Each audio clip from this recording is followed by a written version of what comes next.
Dr. Samia Suluhu Hassan ya leo imemwonyesha kwamba ni kiongozi thabiti, ni kiongozi mwenye msimamo, lakini ni kiongozi anayewapenda wananchi wake wote, anayejali matatizo yao, anayejali shida zao, anayejali changamoto zao, lakini ni kiongozi madhubuti katika nyakati za migogoro au nyakati za matatizo au nyakati wa changamoto.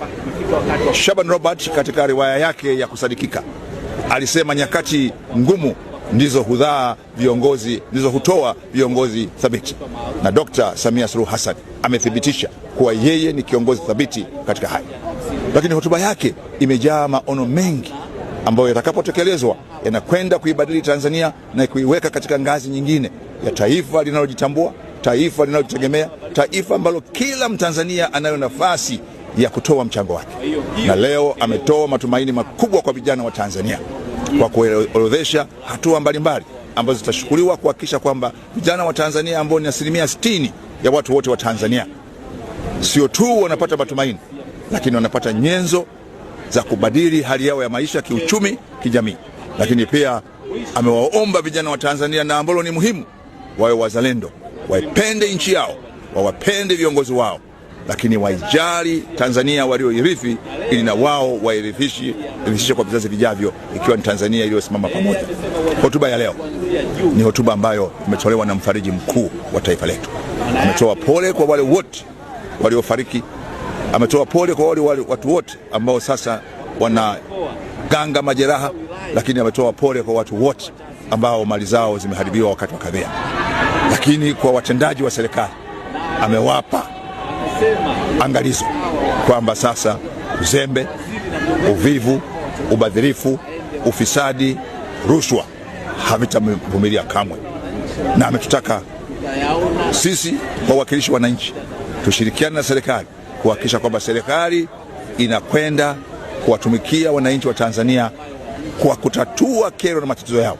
Ndio maana sasa watumishi wa serikali wa ngazi zote watatakiwa waende kwa wananchi kutatua kero zao, na sio wananchi kuja katika ofisi zao ili kuja kueleza kero zao. Ni hotuba ya matumaini, ni hotuba inayotueleza Tanzania inakwenda wapi. Lakini ambacho mimi kimenigusa sana ni kauli yake ya mwisho aliposema kwamba atakapomaliza muhula wake anatamani sio tu akumbukwe kwa majengo aliyojenga, shule alizojenga, zahanati alizojenga, vituo vya afya alivyojenga, miundombinu aliyojenga, bali kuacha Watanzania ambao nyuso zao zinatabasamu. Hilo limetugusa sana. Maana yake nini? Dr. Samia Suluhu Hassan anawajali watu wake. Shida zao ni shida zake, karaha zao ni karaha zake, lakini anawajali wa Tanzania kwa kuhakikisha kwamba furaha hiyo ni muhimu, kwa taifa lenye watu wenye furaha, taifa lenye watu wenye tabasamu, maana yake ni watu wanaoridhika, ni watu. Lakini kwa upande wa vyombo vya habari amesema kabisa anakwenda kuimarisha uhuru wa vyombo vya habari ili vyombo vya habari viweze kufanya kazi kwa uhuru, lakini kikubwa ikizingatia sheria, kanuni, lakini kikubwa zaidi mila na desturi za Watanzania. Katika dunia hii ya utandawazi, swala la mila na desturi ni muhimu sana kulilinda. Uhuru tuwe nao, lakini uhuru huo usitumike kuvuruga mila zetu na desturi zetu. Uhuru uwepo, lakini uhuru huo usivunje umoja wa taifa letu, usivunje muungano wetu, lakini uhuru huo utumike kuliimarisha taifa la Tanzania, kulijenga taifa la Tanzania na Watanzania wenyewe. Anajua na anatambua nafasi yake, dhima ya taifa lake na wajibu wake, lakini anejua anataka kuwatoa watu kutoka wapi na kuwafikisha wapi atakapomaliza ngwe yake. Sisi tunaahidi kufanya kazi bega kwa bega naye kwa moyo wetu wote, kwa nguvu zetu zote, kwa akili zetu zote, ili kuhakikisha Tanzania anayotamani, Tanzania anayotaka iwe, inafanikiwa chini ya uongozi wake. Hiki ni kipindi muhimu sana. Tuna rais ambaye kwa mara ya kwanza katika kauli yake ya uchaguzi anazungumzia kazi na utu, na anapigia mstari neno utu. Utu katika maana yake pana. Basi kwa maana hiyo sasa katika miaka mitano ni kazi na utu, lakini tunasonga mbele kama Tanzania, taifa la Tanzania linalosimamia na linalohimiza utu. Na ili utu uwe na maana, lazima tukumbuke mambo mawili muhimu kwetu. Amani ni jambo muhimu sana, utulivu ni jambo muhimu sana, lakini ili tuwe na amani na utulivu lazima tusimamie haki na wajibu. Kwa muda mrefu tumezungumzia haki na tumekuwa tuzungumzia wajibu. Kila mwenye haki ana wajibu pia, na kila mwenye wajibu ana haki pia. Haya mawili ni pande mbili za shilingi moja, na ndio maana ndani ya katiba ya Jamhuri ya Muungano wa Tanzania tunazungumzia haki na wajibu. Ndio maana katika mkataba wa haki za binadamu na watu wa Afrika tunazungumzia haki na wajibu. Na ndani ya ilani ya Chama cha Mapinduzi ya mwaka 2025-2030 imekuja na mambo ambayo kwangu Dr. Samia ameweka mambo muhimu sana.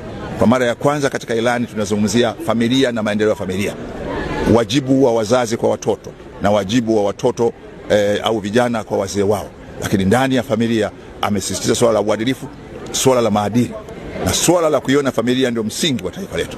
Lakini ndani ya ilani hii ambayo mimi nasema ndio ilani ya 7 ya Chama cha Mapinduzi, ambayo ni ilani ya kimapinduzi, yani a transformative election manifesto, anazungumzia mambo ambayo mimi naona pia ni makubwa katika nchi yetu.